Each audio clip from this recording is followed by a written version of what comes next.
Madame, Monsieur, bonsoir et heureuse fête de fin d'année à toutes et à tous. Nous en sommes certainement, avec cette édition de Face à l'actu, nous en sommes à la dernière de l'année 2020, en attendant évidemment 2021 et ces bonnes nouvelles, on l'espère. On va, comme vous le savez, ce dimanche également, revenir sur les temps forts qui ont marqué la semaine écoulée. On va davantage s'appesantir sur un sujet autour du sport, le volleyball, la Fédération camerounaise de volleyball, la Confédération africaine et la Fédération internationale de volley vont donc faire l'objet de cette émission ce soir. On va essayer de déblayer cette actualité pour comprendre les derniers faits au sein de cette fédération-là. Il est invité d'ailleurs et choisi à juste titre dans le cadre de cette émission. Il est vice-président du Comité national olympique et sportif du Cameroun, ancien président de la Fédération camerounaise de volleyball jusqu'en 2013, une fédération dans laquelle il a passé 16 ans comme dirigeant, donc comme président. Et ce soir avec lui, on va donc essayer de faire un état des lieux, peut-être commenter une actualité récente et revenir pour derrière, comme je l'ai dit, avec les quelques reportages qui auront marqué cette semaine. Louis Majoré Timba est donc avec nous ce soir. Bonsoir, Président. Bonsoir, Monsieur Dipita Tongo. C'est avec un très grand plaisir que je prends part à cette émission, et notamment la dernière émission comme vous l'avez annoncé. Et je remercie beaucoup pour votre invitation. Je voudrais également dire un bonsoir à tous vos téléspectateurs et j'espère que je vais contribuer à ce que l'actualité puisse être déblayée, notamment apporter quelques éclaircissements sur le volleyball camerounais, africain et international. Nous sommes très honorés, d'autant plus que votre parole, j'ai failli dire, est rare. Y a-t-il une raison à cela? Bon, vous savez, comme on dit, Dieu a donné aux hommes deux yeux, deux oreilles et une seule bouche. C'est pour beaucoup plus se regarder, voir, écouter et parler très peu. Et donc, quand on parle, il faut qu'on ait des choses intéressantes à dire. C'est la raison pour laquelle je ne suis pas très souvent devant les médias. D'accord. Cela dit, on sait que vous avez perdu les élections à la FECA Volley en 2013. Ça fait 7 ans. Je veux dire, comment se déroule le quotidien de Louis Majoré depuis cette période? Que devient-il? Suivez-vous encore les activités de cette fédération? Êtes-vous plus ou moins impliqué? Apportez-vous un quelconque soutien? Comment ça se passe l'après-présidence? Bon, disons que déjà je suis membre du conseil d'administration de la Ligue régionale de volleyball du centre depuis pratiquement les années 90. Donc je continue à suivre les activités de la Ligue régionale de volleyball du centre. Au niveau de la Fédération camerounaise de volleyball, je n'ai aucun poste depuis que je suis parti de la présidence. Mais j'ai continué à apporter mon soutien à la Fédération en ma qualité de membre du bureau exécutif de la Confédération africaine de volleyball et membre du conseil d'administration de la Fédération internationale de volleyball. Donc j'ai eu à apporter mon soutien dans les activités de la Fédération et également intervenir lorsque la Fédération ou bien les équipes du Camerounaises avaient des problèmes en international. Je signale que l'actualité est relativement récente dans la Fédération camerounaise de volley. Elle date du mois de novembre. Le mois dernier a été la suspension d'ailleurs de 2 membres, parmi lesquels 3 membres, pardon, parmi lesquels vous, par une assemblée générale extraordinaire dont on en parle dans un moment. Le temps pour nous peut-être de prendre le premier stop de l'émission pour suivre ce reportage et revenir derrière parler du volleyball. Mettre en place des mesures concrètes ainsi que des mécanismes d'évaluation en vue d'améliorer et de renforcer les dispositifs opérationnels issus du sommet de Yaoundé des 24 et 25 juin 2013. C'est l'objectif de la toute première réunion du comité technique des experts sur la sécurité et la sûreté maritime dans le golfe de Guinée. C'est le lieu pour moi de témoigner aux pays amis ayant pris part, en l'occurrence le Gabon, la Guinée équatoriale et le Nigeria, la reconnaissance du gouvernement camerounais pour les contributions riches et diversifiées qu'ils ont sans cesse apportées au cours des discussions en plénière.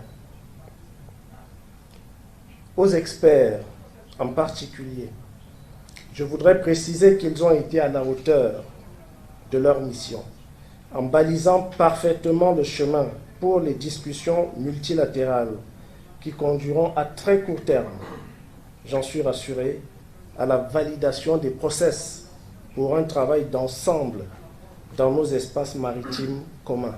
À menace globale, riposte globale.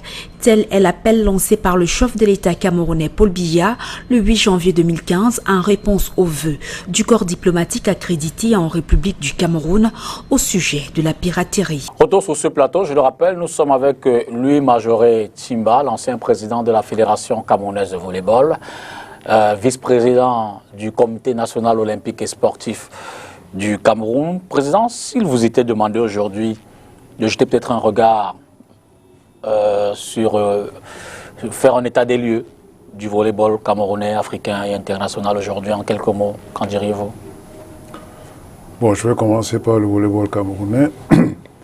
Je pense que c'est un pays, le Cameroun, qui a un potentiel important dans cette discipline sportive et qui a su se positionner au plus haut niveau en Afrique. Nos deux équipes masculines et féminines occupent régulièrement les 3 premières places dans les compétitions auxquelles elles prennent part. C'est un atout, mais qui demande un effort supplémentaire pour que nous puissions être permanents au devant de la scène.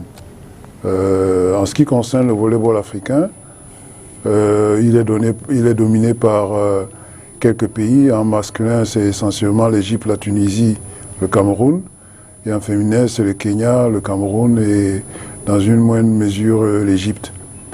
Bon, malheureusement, ces équipes n'arrivent pas à percer sur le plan mondial parce que nous restons encore peu compétitifs sur le plan international, sur le plan mondial, si bien que généralement, toutes les compétitions internationales mondiales auxquelles nous prenons part, nos équipes africaines sont toujours classées parmi les dernières équipes.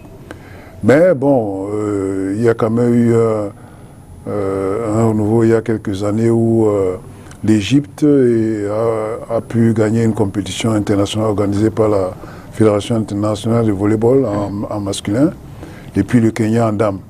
Ce qui montre que nous avons la possibilité de le faire.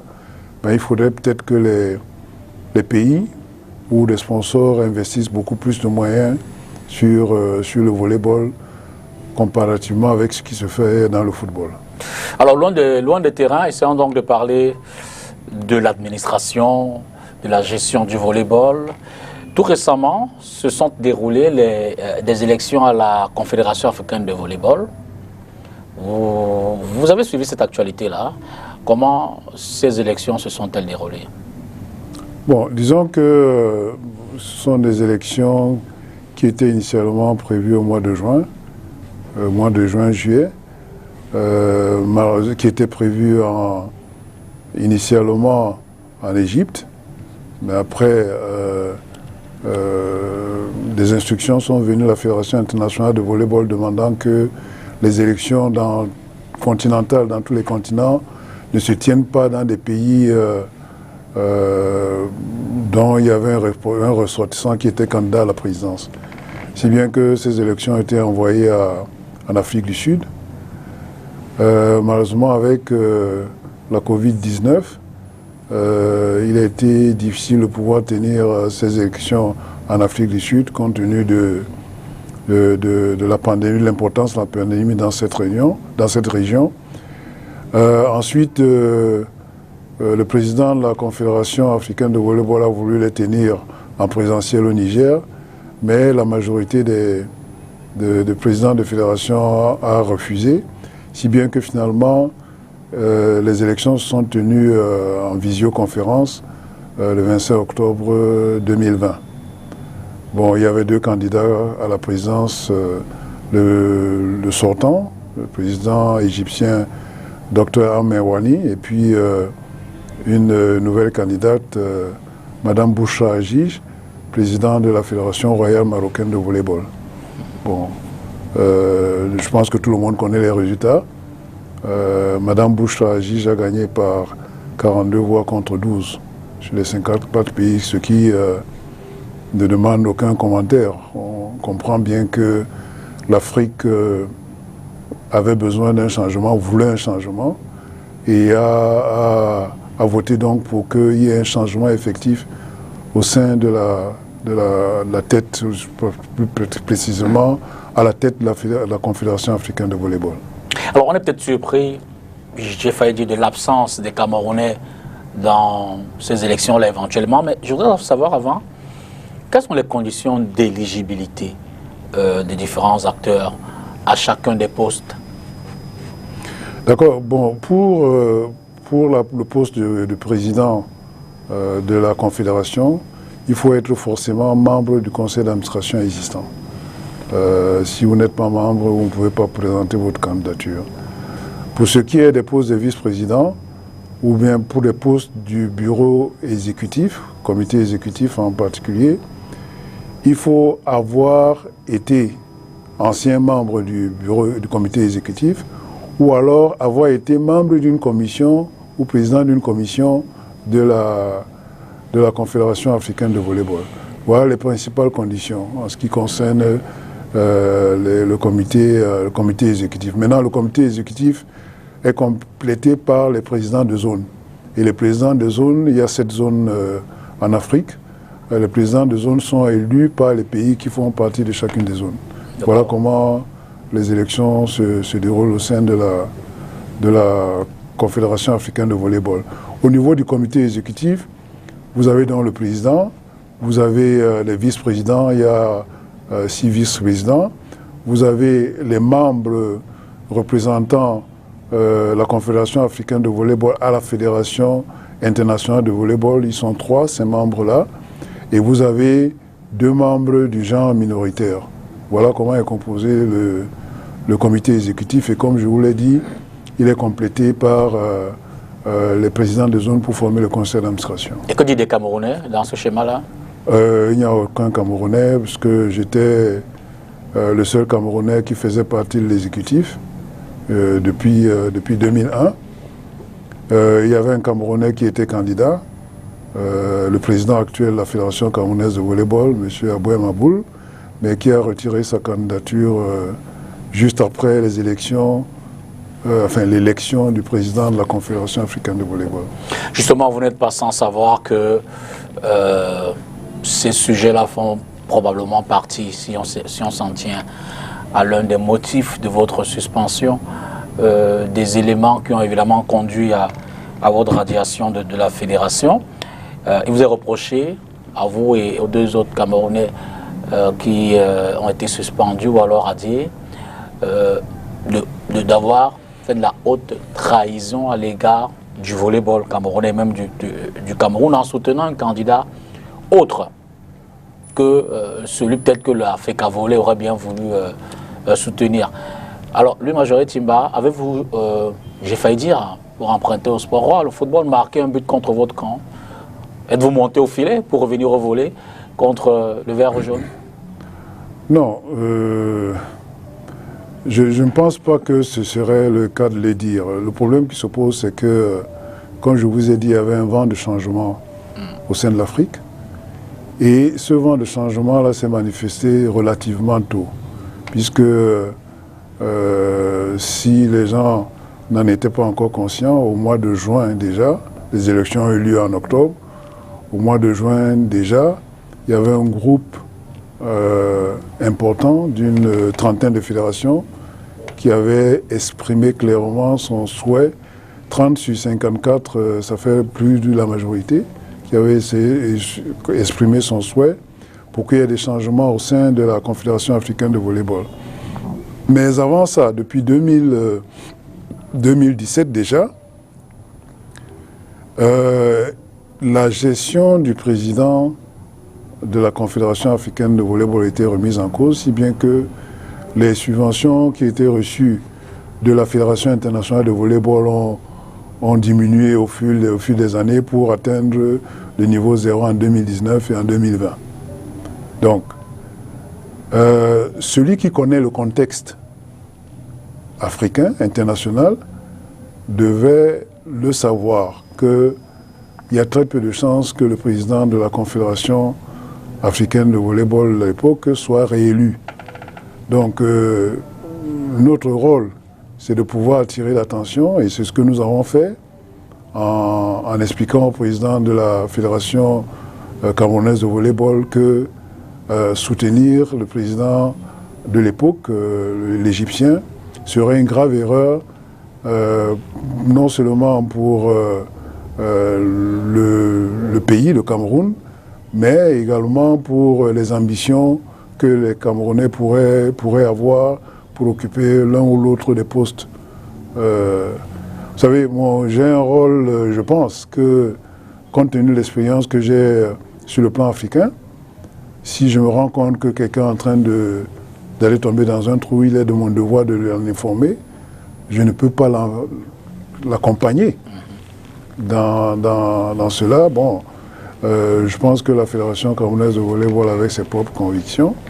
Mais ce qu'il faut rappeler également, c'est que le président de la Fédération camerounaise de volleyball n'était pas candidat à un poste de président de confédération, il était candidat à un poste de membre de l'Afrique, de la confédération représentant dans la confédération à la Fédération internationale de volleyball.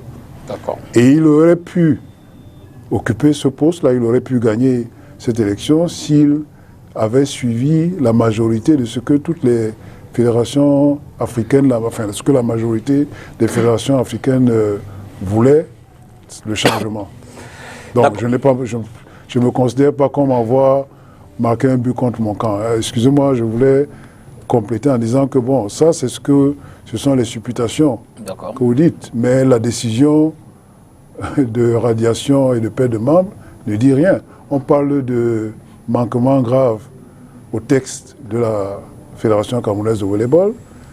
Il faudrait d'abord savoir de quel texte il s'agit, quels sont les articles et en quoi consistent les manquements. C'est-à-dire que quand on dit manquement, c'est que vous avez posé une action, il faut que ça soit précisé dans la décision. D'accord. Je vous suggère qu'on prenne la deuxième pause de cette émission pour regarder un autre reportage qui a retenu l'attention de STV cette semaine.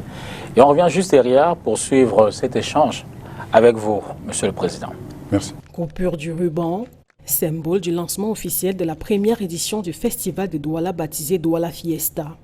Ce 23 décembre, ici à Niala, situé dans l'arrondissement de Douala 3e, cette cérémonie officielle marque le début des festivités de fête de fin d'année dans la cité économique. Nous entrons là dans les festivités de fête de fin d'année. C'est pour cela que vous avez ce festival qu'on a baptisé Douala Fiesta. Vous savez, à Yaoundé, on a souvent ce qu'on appelle Yafé. Maintenant, à Douala, on a Douala Fiesta. C'est une idée originale de l'exécutif de la communauté. Donc, je tiens à leur dire merci et à leur adresser mes encouragements pour cette idée heureuse qui permet justement aux populations de Douala qui ont vécu une année difficile, comme je l'ai souvent dit, avec la crise sanitaire et même parfois aussi l'insécurité. Convenez avec moi que nous avons passé le temps à lutter contre l'insécurité, ce que vous avez appelé le phénomène des microbes. Mais maintenant que nous sommes déjà presque en train de maîtriser ce phénomène-là, il est de bon ton que les populations de Douala vivent quand même, terminent leur année dans la joie. Un avis que partage le maire de la ville, qui place ce festival sous le signe de l'espoir après les différentes crises enregistrées tout au long de cette année 2020 qui est en train de s'achever. Nous venons de terminer une année 2020, nous sommes en train de terminer, que certains appelleraient année horribilis, une année horrible. Une année où on a eu la pandémie de Covid-19. Nous avons eu, avec son cortège, la crise économique. Nous avons également eu les inondations. Nous avons eu le phénomène des microbes, l'insécurité. Je crois qu'il est bon que nous envisagions l'année 2020 sous de meilleurs auspices. C'est une année, c'est une fête de l'espoir pour de lendemain meilleurs.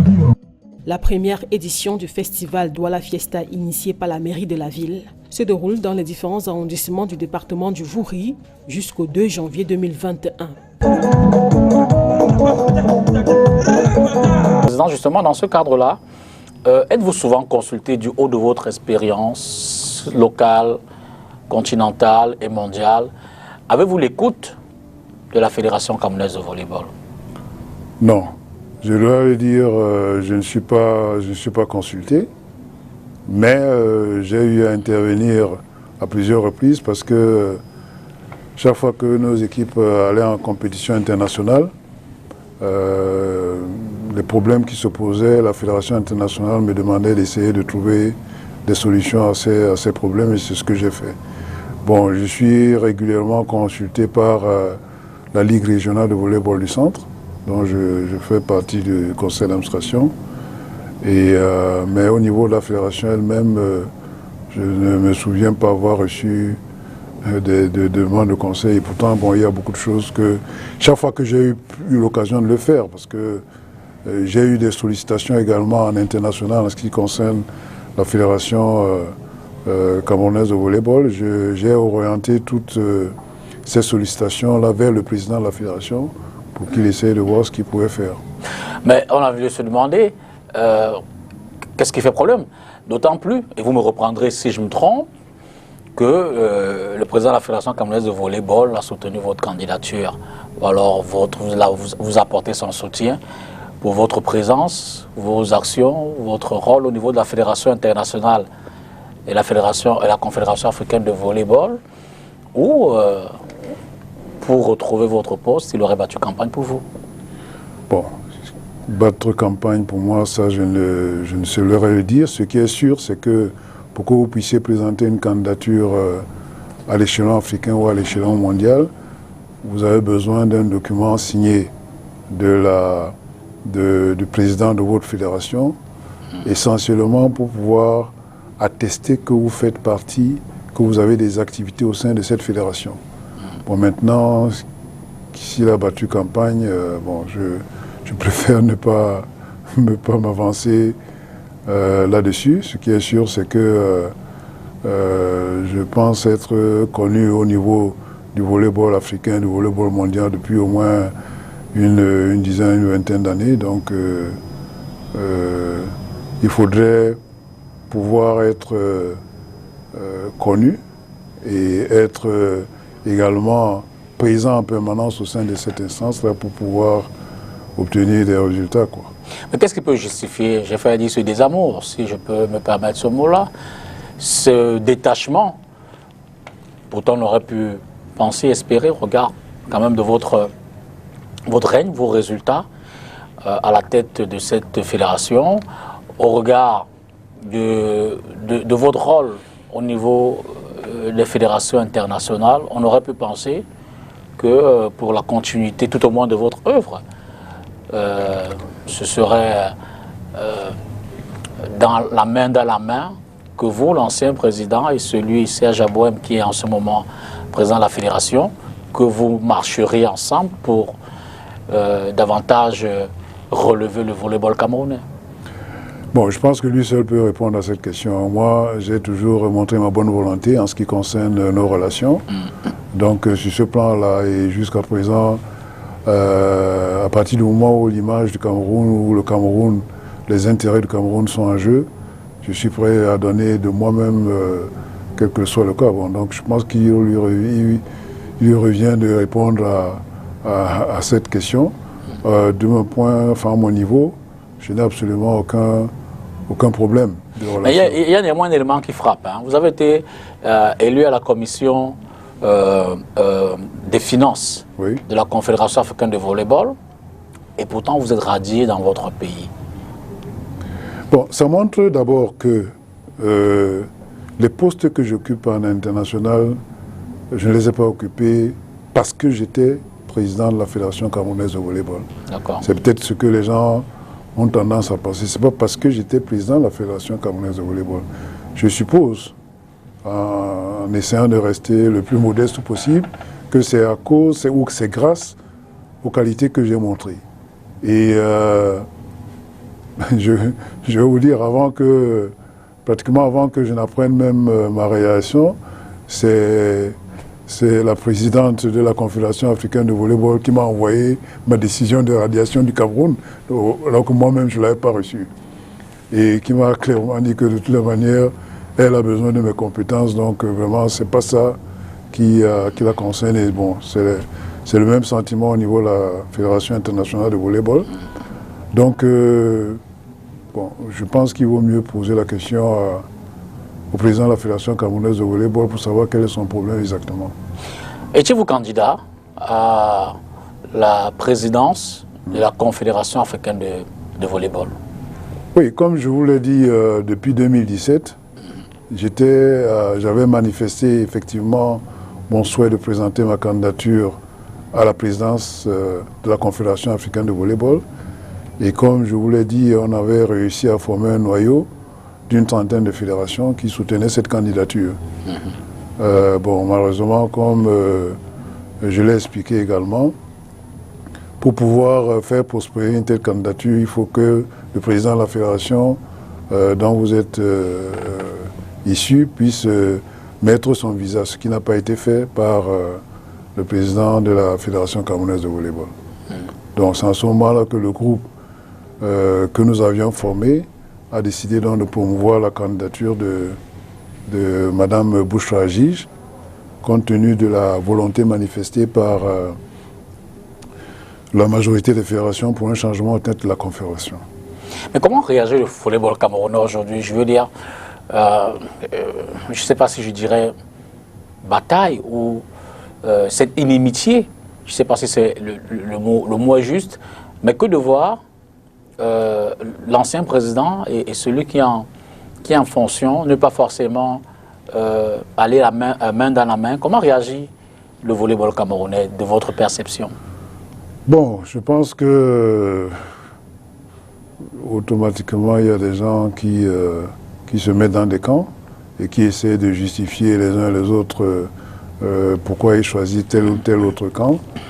Ce que je sais, c'est que tous ceux qui me connaissent savent que je suis quelqu'un d'assez, j'essaie d'être assez conciliant et que bon, je ne m'attache pas à certaines choses matérielles qui pourraient, ou je n'ai pas des ambitions, je n'ai pas d'ambition démesurée, qui pourraient, comment dire, faire de l'ombre aux ambitions des autres. Et que je pense que ce sont mes propres capacités qui devraient pouvoir me permettre comment dire, d'occuper les postes que j'occupe. Et je n'ai pas besoin, contrairement peut-être à d'autres, je n'ai pas besoin de marcher sur les têtes des gens pour pouvoir arriver là où je veux arriver. Prenons cet autre reportage de la semaine pour résumer en 2 ou 3 mots le sujet qui va suivre. Et puis juste derrière, on revient pour suivre cet échange. Des fêtes de fin d'année en liesse pour près de 3000 personnes déplacées internes dans le département du Mfundi, région du centre. Après avoir fui les attaques terroristes dans le nord-ouest et le sud-ouest, elles trouvent refuge à Yaoundé, la capitale politique du Cameroun. Des années pour les uns et quelques mois pour les autres. Soucieux de leur bien-être, surtout en cette période de fête de fin d'année, le chef de l'État leur fait un don en produits de première nécessité d'une valeur de 600 millions de francs CFA. Aujourd'hui, nous avons pratiquement 1000 bénéficiaires aujourd'hui. C'est le coût d'envoi que je donne aujourd'hui. Et je précise bien que nous avons déjà, je peux dire que c'est au moins je suis c'est 167 fois que j'ai fait cet exercice depuis 2 ans. 167 sorties où je préside personnellement la distribution des dons du chef d'État en faveur des déplacés internes du nord-ouest et du sud-ouest. Mais ça, c'est un geste spécial parce que nous sommes à la fin de l'année. Hommes, femmes et élèves issus des régions en crise sont visiblement émus à l'esplanade de l'hôtel de ville. Ils ont reçu un package consistant de matériel et de denrées alimentaires pour une belle fête en famille et bien plus. On remercie le président de la République et le ministre. Parce qu'on ne savait pas que si on arrive ici, on va nous dire prendre quelque chose à manger. La façon qu'on est pris de Bamenda, on ne savait pas quoi faire. On est ici à Yaoundé. Pour mémoire, c'est depuis 4 ans maintenant que le nord-ouest et le sud-ouest du Cameroun sont en proie à une guerre. L'armée et les forces séparatistes s'affrontent. Aussi, il faut dire qu'en 2019, Paul Biya, le président de la République du Cameroun, organise à Yaoundé un grand dialogue national pour venir à bout de cette crise. Un an après, la situation est toujours la même sur le terrain. En interne comme à l'international, les uns et les autres appellent à un dialogue nouveau pour venir à bout de la crise, à laquelle s'ajoute la menace sanitaire liée à la Covid-19 aujourd'hui. Raison pour laquelle le ministre de l'administration territoriale, au cours de cette sortie, remet un autre don spécial du chef de l'État aux 7 maires de Yaoundé, à savoir 200 000 pour se protéger contre la pandémie. Une opération qui se poursuivra dans d'autres régions. Alors, lui, Majoré Timba, parlons donc de ces assises de novembre 2020 à la Fédération camerounaise de football, des assises de volleyball, pardon. Des assises à l'issue desquelles votre radiation a été prononcée, entre autres. Avez-vous été convoqué, avez-vous été invité à prendre part aux travaux je crois que c'était le 9 novembre. Hein, le 7 novembre. Le 7 novembre 2020. Non. En fait, le 7 novembre 2020, il y a une assemblée générale extraordinaire qui est convoquée pour débattre d'un point unique à l'ordre du jour, c'est-à-dire la lecture et l'adoption du règlement intérieur de la Fédération camerounaise de volleyball en vue de la image à la loi de 2018. C'était le seul point à l'ordre du jour. Il semblerait que, bon, normalement, cette convocation devait être envoyée également à toutes les ligues régionales. La ligue régionale du centre ne l'a pas reçue. Pour le moment que si elle avait reçu, j'aurais pu prendre part à cette assemblée générale. Vous êtes bien membre de cette assemblée générale? Du conseil d'administration de la Ligue régionale du centre, qui désigne donc à l'assemblée générale de la fédération 3 représentants. D'accord. Donc, logiquement, j'aurais fait partie de ces 3 représentants. D'accord. Mais la Ligue régionale de volleyball du centre n'a pas reçu de convocation. Vous diriez à dessein? Vraiment, j'hésite de faire des jugements de valeur. D'accord. Tout le monde peut constater, tout le monde... Donc, voilà, donc en principe, tout le monde sait qu'une assemblée générale extraordinaire n'a qu'un seul point à l'ordre du jour et qui n'a pas besoin de changer, on ne devrait pas changer ce point à l'ordre du jour. Et d'ailleurs, l'autorisation administrative qui est délivrée précise qu'on ne peut changer ni l'objet, ni l'heure, ni la date, ni le lieu. Or, il semblerait que, à l'issue de cette assemblée générale, l'Assemblée générale, c'est-à-dire ceux qui étaient présents, se soient auto-saisis. Bon, c'est la première fois que j'entends ce terme-là, soit auto-saisis pour une autre Assemblée générale extraordinaire qui portait donc sur la radiation et l'exclusion d'un certain nombre de membres. Est-ce que vos textes, permettez-moi, pour qu'on comprenne mieux, prévoient ce cas de figure? Non. D'accord. Pas à ma connaissance. Ok. Pas à ma connaissance. D'ailleurs, on parle de radiation.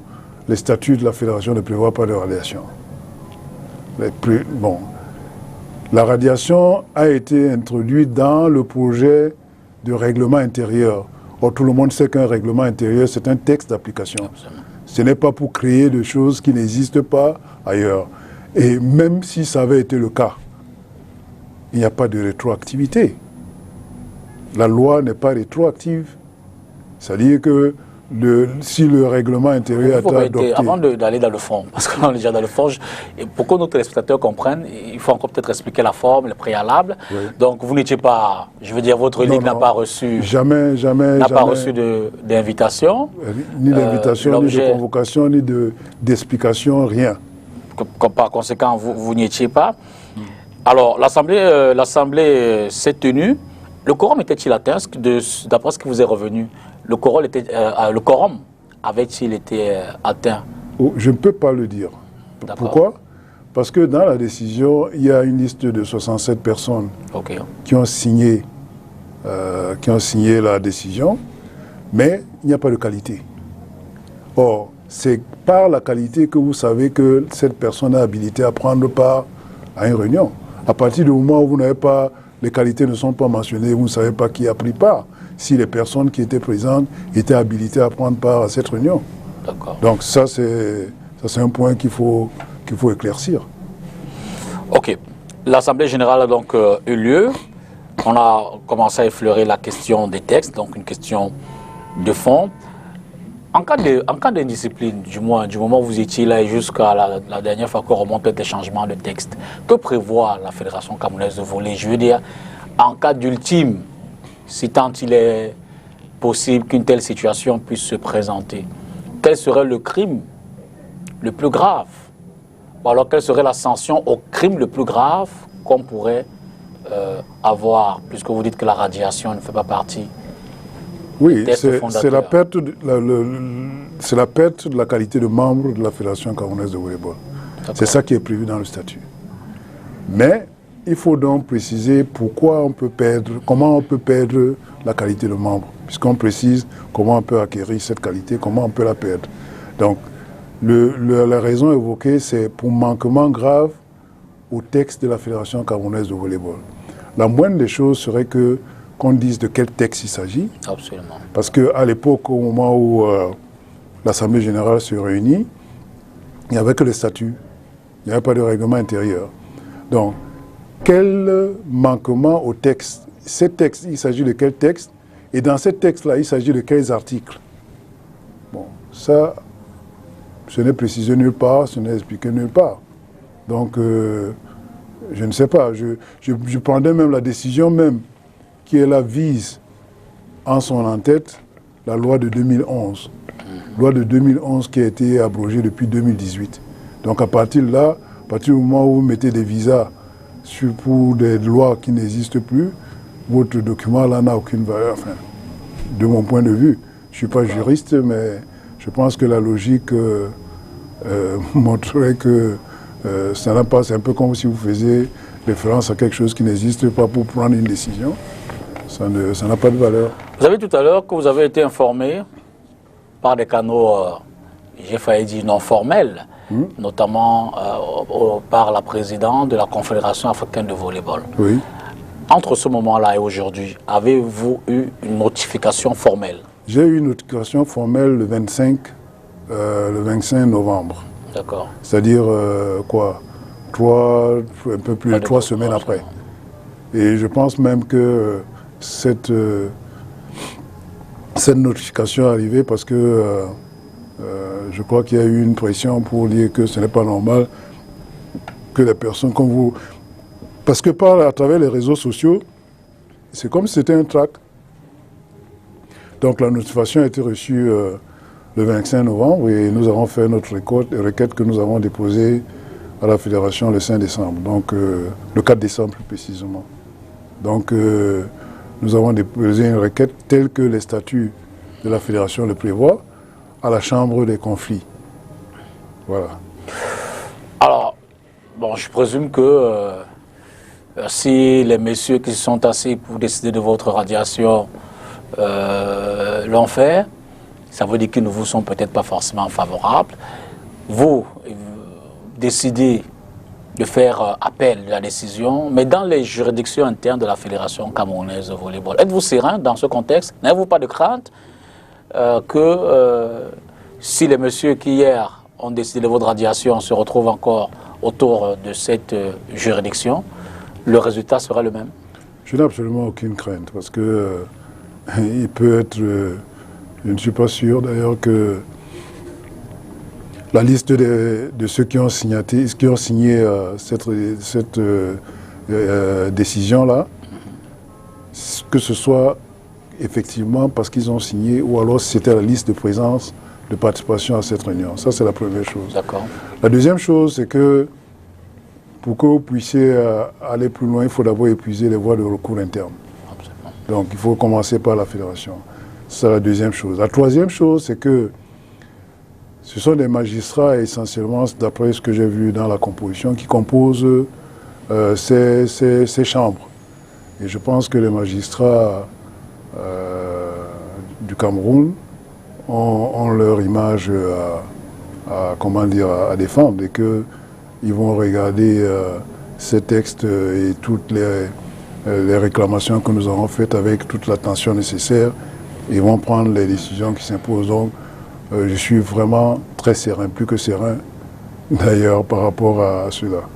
Et si jamais la décision ne vous était pas favorable, vous direz, bon, tant qu'à faire, ces magistrats dont l'intégrité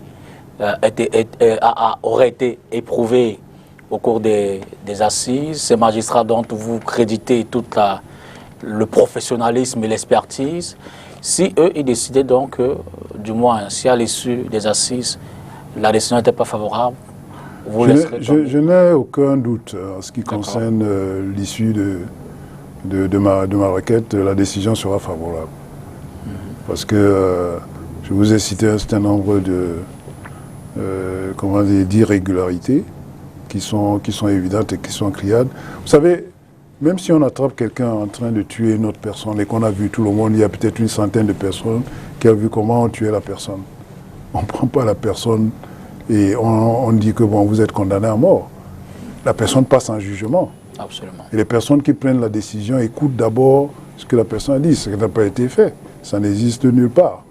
Ça, c'est la première chose. La deuxième chose,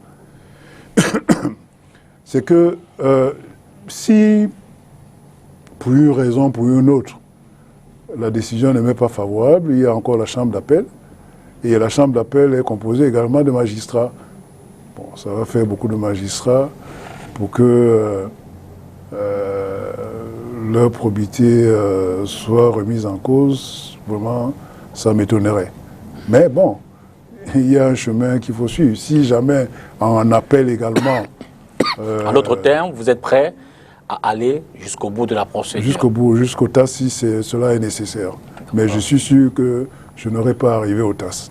D'accord. Parce que la procédure, appelle la chambre d'appel si c'est pas favorable, en ce moment-là. Encore que vous savez, ça peut ne pas être moi. C'est-à-dire que la fédération peut ne pas être satisfaite du fait qu'on m'ait donné raison au niveau de ces chambres. Donc, elles peuvent aller à la chambre d'appel.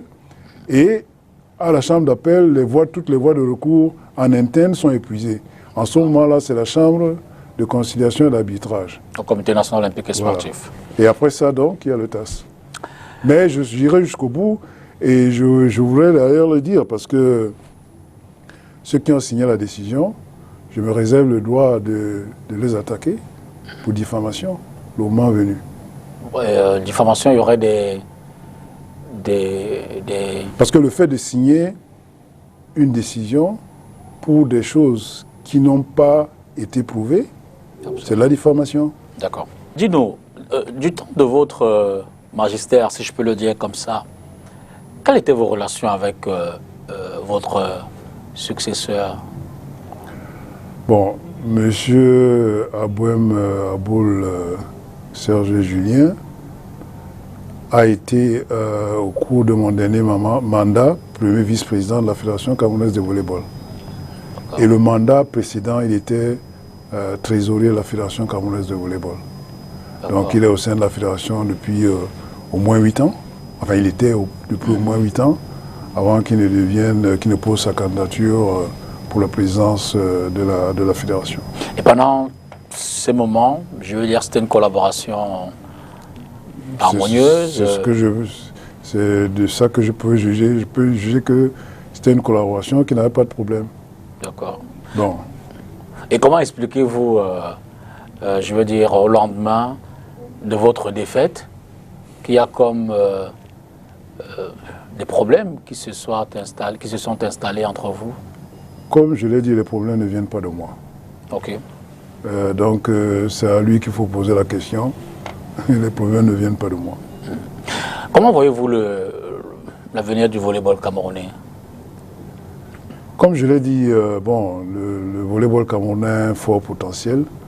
Il faut seulement mettre les moyens. Il faut y mettre les moyens pour assurer la relève parce que les équipes actuelles sont pratiquement en bout de cycle. Donc il faudrait développer de nouveaux talents. Pendant plusieurs années, nos compatriotes ont été sollicités dans les championnats étrangers aussi bien africains qu'européens et même parfois asiatiques, ce qui poussait à avoir de la relève en permanence. Il faudrait que ceux qui sont là soient plus compétitifs pour pouvoir continuer à percer sur le plan international. Donc il faut avoir un programme, un plan de développement pour la fédération d'une manière générale. Vous verrez bien que je suis revenu sur la question parce que dans la réponse, vous n'avez évoqué qu'uniquement l'aspect sportif, l'aspect technique, l'aspect performance, mais vous, il y a également ce volet administration, ce volet management, ce volet encadrement. Et de ce point de vue, êtes-vous serein? Bon, je ne sais pas si vous me demandez de juger des capacités de M. Abouem Aboul. Là, s'en faut, mais dis donc, puisque nous y sommes. Moi, en fait, je ne peux pas parler de la façon dont il gère la fédération parce que c'est un poste que je respecte et j'estime qu'en tant qu'ancien président, je ne peux pas parler de ce qu'il fait comme travail tant qu'il est là. Quand il ne sera plus là, vous m'invitez, vous me reposez la question, je vous dirai tout ce que je pense. D'accord. Mais pour le moment, pour ne pas... parce que vous savez, ça donne toujours lieu à interprétation ce que vous dites. Absolument. Pour ne pas avoir fragilisé son poste, je préfère ne pas émettre de jugement en ce qui le concerne. Selon vous, quel est l'objectif de ces radiations? Pourquoi est-ce que vous et vos compères de l'Ascension êtes mis de côté, êtes écartés, alors que du haut de votre expérience, je le redis, je vois qu'il y a le sélectionneur national également qui est suspendu, qui est radié. Vous avez encore probablement beaucoup de choses à donner, votre expérience à partager. Êtes-vous ambitieux? Avez-vous derrière la tête l'intention de revenir à la Fédération camerounaise de football? Je veux comprendre si... je veux pas dériver, mais si ce serait un conflit, qu'est-ce qui en serait la cause?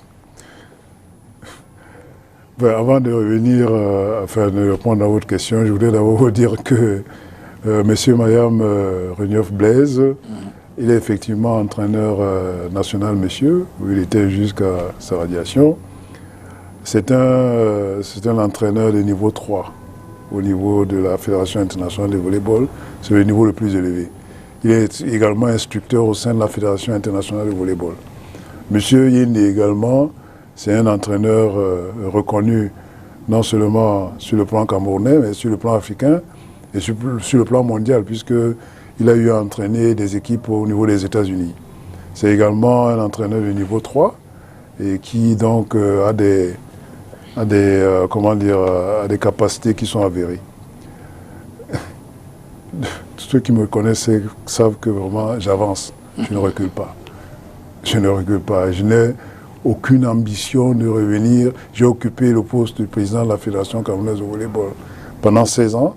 J'avais une ambition, je pense que j'ai réalisé cette ambition parce qu'il était question à ce moment-là de faire revenir le volleyball sur le plan africain, ce qui n'était pas. Je l'ai fait. Et je suis passé à la Confédération africaine de volleyball. Je ne peux pas avoir eu l'intention de me présenter comme président de la Confédération africaine de volleyball et lorgner sur le poste de président de la Fédération camerounaise de volleyball. Ne sommes-nous pas dans l'antichambre éventuellement des prochaines élections dont on dit qu'elles pourraient se tenir en 2021? Vous le savez, l'Olympiade de 2013, avec tous les problèmes que les fédérations, le mouvement sportif camerounais, les problèmes que ce mouvement a connus, n'a pas permis que les instances dirigeantes des fédérations soient renouvelées. On les annonce probablement pour 2021. N'y aurait-il pas à la FECA Volley quelqu'un que vous soutiendrez qui pourrait bénéficier de votre aura si vous-même vous n'êtes pas candidat? Est-ce que lui, Majoré Timba, n'est pas une menace pour le bureau sortant sur le plan éventuellement des prochaines élections? Bon, j'aurais pu être perçu comme une menace si j'ambitionnais de devenir président moi-même. D'accord. Maintenant, même si c'était le cas, même si j'avais quelqu'un que je supportais, je ne sais pas. Chacun a ses ambitions. Monsieur Abouem, il s'est présenté contre moi en 2013. Bon. je ne l'aurais pas empêché. Pourquoi est-ce que quelqu'un d'autre ne pouvait pas se présenter contre lui? Pourquoi? C'est pas un poste éternel qui soit réservé à une personne. Et ce que je voudrais vous dire également, c'est que chaque personne, les élections auraient pu avoir lieu en 2016, parce que c'était normalement prévu en 2016. Absolument. Et ce n'est pas à cause de... Si elles n'ont pas eu lieu en 2016, c'est parce qu'il y a eu un certain nombre de problèmes avec la loi, où il fallait à tout prix changer la loi régissant le sport avant de faire les élections, ce qui n'était pas absolument indispensable, puisque, en fait, logiquement, sur le plan international, ceux qui sont dans le bureau ne devraient même plus être reconnus, puisqu'il est obligatoire qu'après tous les 4 ans, que les effectifs soient renouvelés. Mais bon, comme je l'ai dit, vous savez, vous ne pouvez pas empêcher les gens, les uns et les autres, d'avoir des ambitions. Donc s'il y a quelqu'un qui veut se présenter contre le président actuel, c'est son droit le plus absolu. D'accord. Mais en tout cas, pas moi. Prenons donc ce dernier reportage et puis on vient conclure l'émission. Vous le savez, nous sommes en plein volleyball ce soir. Et juste derrière, on dira le mot de la fin. 5,45%, c'est le taux d'intérêt de cet emprunt pour une maturité de 7 ans. Le prix de l'obligation est de 10 000 francs CFA et le minimum de souscription est fixé à 15 obligations, soit 150 000 francs CFA. Les fonds mobilisés serviront à financer les projets des secteurs privés et publics avec des ressources adaptées en termes de maturité, de différé et de taux. La Banque de développement des États de l'Afrique centrale a lancé ce 23 décembre 2020 pour le Cameroun un emprunt obligataire par appel public à l'épargne visant à lever 100 milliards de francs CFA sur le marché financier de la Communauté économique et monétaire de l'Afrique centrale. Dénommé BDEAC 5,45% net 2020-2027, l'opération ira du 21 au 29 décembre 2020. Une période de souscription qui peut être réduite ou prorogée après avis de la Commission de surveillance du marché financier d'Afrique centrale. Précisons que c'est le premier d'une série qui vise à lever 300 milliards de francs CFA au cours des 2 prochaines années. Le Major Chimba, environ 5 minutes avant de terminer cette émission. Alors, s'il y a un message au mouvement sportif, mais singulièrement au volleyball camerounais aujourd'hui, au regard peut-être de ses frictions, du potentiel, de l'avenir, des enjeux, de ce que pourrait gagner éventuellement le volleyball camerounais, que diriez-vous aux acteurs? Je dirais quelque chose de trivial et qui paraîtrait vraiment trop simple pour être trivial. C'est l'union qui fait la force. En principe, pour que vous puissiez réussir à obtenir des résultats par rapport à de vos ambitions que vous pouvez avoir, il faut essayer de regrouper autour de vous tout ce qui peut vous apporter quelque chose de positif et qui peut le faire sans vous scier la planche sous les pieds. Et je pense que malheureusement, le volleyball camerounais est actuellement divisé pour des raisons que je dirais sont beaucoup plus personnelles que générales pour pouvoir permettre à notre pays de pouvoir continuer à progresser dans ce domaine. Donc je pense qu'il faudrait que les uns et les autres puissent s'asseoir pour essayer de regarder plutôt l'intérêt général que les intérêts égoïstes particuliers. De quel poids en termes de relations pèse aujourd'hui la FECA Volley vis-à-vis de la Confédération africaine et puis de la Fédération internationale? Bon, disons que la Fédération camerounaise de volleyball est reconnue comme une grande nation de volleyball. En principe, ça ne devrait pas, ces relations avec la Confédération africaine de volleyball ou avec la Fédération internationale de volleyball ne devraient pas être affectées. Mais bon, je pense que c'est aussi bien la Confédération que la Fédération internationale souhaiterait peut-être que la Fédération camerounaise de volleyball soit beaucoup plus à leur écoute. Parce que, bon, entre autres, j'avais reçu les plaintes du président de la Fédération internationale de volleyball qui disait qu'il avait proposé au Cameroun, compte tenu du niveau atteint par l'équipe nationale dames d'envoyer au Cameroun un entraîneur de très haut niveau pour pouvoir faire passer cette équipe à un niveau supérieur. C'est-à-dire que je vous ai expliqué que sur le plan mondial, nous sommes encore en deçà. Donc, compte tenu des performances que l'équipe avait, il avait pour ambition d'envoyer un entraîneur de très haut niveau pour pouvoir faire franchir le cap. Malheureusement, c'est une doléance qui n'a pas été écoutée par la Fédération camerounaise de volleyball. Donc, les relations ne vont pas souffrir. Parce que l'Afrique a besoin de tous ces talents, le monde également a besoin du fait que le sport puisse se développer. Donc il faudrait seulement que les gens soient à l'écoute les uns des autres. Mais et comment les acteurs, notamment les sportifs, joueurs, encadreurs, peut-être officiels, vivent ces moments de tension? Je veux dire, est-ce qu'il y a une incidence, y a-t-il un impact sur les performances, sur le déroulé des compétitions, locales, internationales?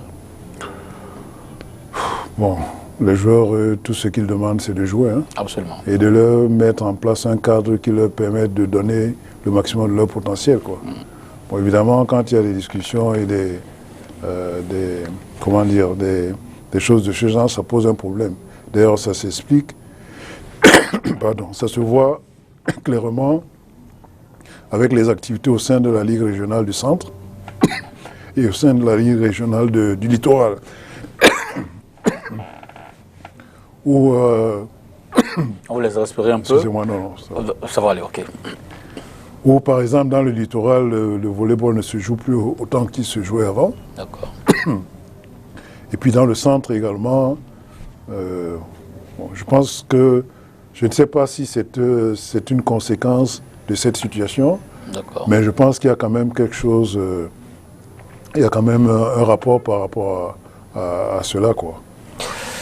Bien, je voudrais vivement vous remercier d'être venu ce soir, ce dimanche soir, échanger ces questions avec nous, Président.